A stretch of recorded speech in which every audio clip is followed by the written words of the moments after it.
یہ علامات جو آج ہم آپ کو بتائیں گے یہ صرف اور صرف کالے جادو کے مریض میں ہی ہوں گی، اور اس کے ساتھ ہم بہت ہی آسان اور آزمایا ہوا عمل بتائیں گے جس کی وجہ سے آپ جادو کے متعلق جگہ یا جادو کرنے والے کی شکل تک بھی دیکھ سکیں گے۔ اور انشاءاللہ بحکم خدا آج جو ہم آپ کو علاج بتائیں گے وہ علاج کسی بھی طرح کے جادو کے لیے، بے شک وہ سحر تفریق ہو، سحر محبت ہو، سحر حمول ہو، سحر خواتف ہو، سحر امراض ہو، یا کسی بھی طرح کی بندش ہو، جیسے اولاد کی بندش، شادی کی بندش، یا کسی بھی طرح کی رکاوٹ کیوں نہ ہو، انشاءاللہ بحکم خدا اس عمل سے مکمل طور پہ ختم ضرور ہوگی۔ جس شخص کے اوپر جادو کیا گیا ہو اس کے معدے میں یعنی سٹمک میں دائمی درد موجود رہتا ہے، اور یہ اس چیز کی علامت ہوتی ہے کہ اس کو جادو پلایا یا کھلایا گیا ہے۔ جس شخص کے اوپر جادو کیا جائے رات ہوتے ہی اس کے سینے میں بہت زیادہ گھٹن ہونا شروع ہو جاتی ہے، اور ڈرانواں خواب، ایک جیسا ڈرانواں خواب 2 سے 3 مرتبہ ضرور اسے نظر آتا ہے۔ وہ ڈرانواں خواب کچھ بھی ہو سکتا ہے، کوئی ڈرانوی چیز آپ کا پیچھا کر رہی ہے، یا آپ کسی اونچائی سے گر رہے ہیں، یا کوئی سانپ یا چھپکلی آپ کے خواب میں آنا، تو یہ کالے جادو کی علامت ہے۔ عزیز دوستو، کالے جادو کا علاج یا کسی بھی طرح کے کالے جادو کا علاج کیسے کیا جائے؟ تو سب سے پہلے آپ نے کلونجی کا تیل لینا ہے اور اس کے اوپر 4 مرتبہ سورہ فاتحہ، 4 مرتبہ آیت الکرسی، 4 مرتبہ سورہ بقرہ کی آخری 2 آیات، اور 4 مرتبہ سورہ فلق اور سورہ ناس دم کر کے اس تیل کو اپنے اس عضو پہ لگا لیں جو آپ کے تکلیف میں ہے۔ یعنی کہ اگر آپ کو سینے میں گھٹن ہوتی ہے تو اس تیل کو آپ سینے پہ مل لیں، یا اسی طرح سے اگر آپ کو جسم میں کہیں بھی تکلیف ہے تو اس تیل کو آپ جسم پہ مل لیں۔ انشاءاللہ بحکم خدا آپ کا جادو مکمل طور پہ ٹوٹنا بھی شروع ہوگا، اور اس کے ساتھ اگر جادوگر دوبارہ آپ پہ جادو کرنے کی کوشش بھی کرے گا تو اس کا جادو کا اثر آپ پہ نہیں ہوگا، کیونکہ آپ صلی اللہ علیہ وآلہ وسلم کا فرمان ہے کلونجی میں ہر بیماری کا علاج ہے سوائے موت کے۔ تو کلونجی کے اندر جادو کی بیماریوں کا علاج بھی موجود ہے۔ اب ہم بات کرتے ہیں کہ اگر کوئی شخص یہ جاننا چاہتا ہے کہ اس کے اوپر جو جادو کیا گیا وہ کہاں پہ دفن ہے، یا جادو کس نے کیا، اگر اس کو بھی جاننا چاہتا ہے تو اس کا عمل بہت ہی آسان ہے۔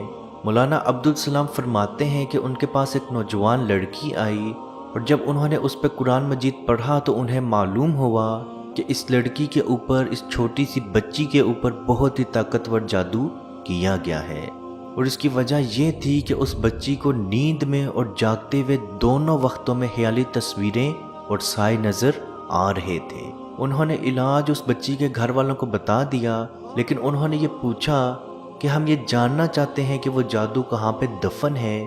تو مولانا عبدالسلام فرماتے ہیں میں نے انہیں کہا ضرور آپ جان سکتے ہیں کہ وہ جادو کہاں پہ دفن ہے۔ رات کے تیسرے حصے میں جب اللہ تعالیٰ آسمان و دنیا پہ نازل ہوتا ہے اور دعائیں قبول کرتا ہے، اللہ سے اس وقت آپ دعا کریں۔ چنانچہ اس بچی نے رات کو اٹھ کر نماز پڑھی اور اس سلسلے میں رو رو کے اللہ سے دعا کی۔ پھر اسی رات اس نے خواب دیکھا کہ ایک آدمی اس کا ہاتھ پکڑ کر گھر کی جانب لے کے جا رہا ہے، اور اس کے ساتھ ساتھ اس کو جادو کے متعلق بتا رہا ہے، اور اس نے یہ بھی بتایا کہ اس پہ جادو کس نے کیا، کیسے کیا، اور وہ جادو کہاں دفن ہے۔ صبح ہوئی تو اس بچی نے اپنے گھر والوں کو یہ خواب سنایا، اور جب وہ گھر والے اس جگہ پہ گئے تو وہاں پہ جادو موجود تھا۔ انہوں نے فوراً ہی وہاں سے جادو نکال دیا، اور اسی طرح سے اس بچی کو اللہ پاک کے حکم سے شفا مل گئی۔ تو عزیز دوستو، میرے وہ بہن بھائی جو جادو کے متعلق جاننا چاہتے ہیں کہ ان پہ جادو کس نے کیا اور وہ جادو کہاں پہ دفن ہے، یا اس کے متعلق کوئی بھی سوال رکھتے ہیں تو یہ عمل ضرور کریں۔ انشاءاللہ بحکم خدا آپ کو اسی رات یہ نظر آ جائے گا۔ عزیز دوستو، امید ہے آج کی ویڈیو آپ کو پسند آئی ہوگی۔ اگر آج کی ویڈیو آپ کو پسند آئی ہے تو لائک کا بٹن ضرور پریس کریں، اور اگر ابھی تک آپ نے ہمارا channel true Islamic info subscribe نہیں کیا تو ضرور سبسکرائب کر لیں، اور اگر آپ کے دماغ میں کوئی بھی سوال ہے تو کمنٹ سیکشن میں ہم سے پوچھ سکتے ہیں، ہم آپ کو جواب ضرور دیں گے۔ اعوذ باللہ من الشیطان الرجیم، بسم اللہ الرحمن الرحیم۔ لله ما في السماوات وما في الأرض وإن تبدوا ما في أنفسكم أو تخفوه يحاسبكم به الله فيغفر لمن يشاء ويعذب من يشاء والله على كل شيء قدير. آمن الرسول بما أنزل إليه من ربه والمؤمنون كل آمن بالله وملائكته وكتبه ورسله لا نفرق بين أحد من رسله وقالوا سمعنا وأطعنا غفرانك ربنا وإليك المصير. لا يكلف الله نفسا إلا وسعها لها ما كسبت وعليها ما اكتسبت ربنا لا تؤاخذنا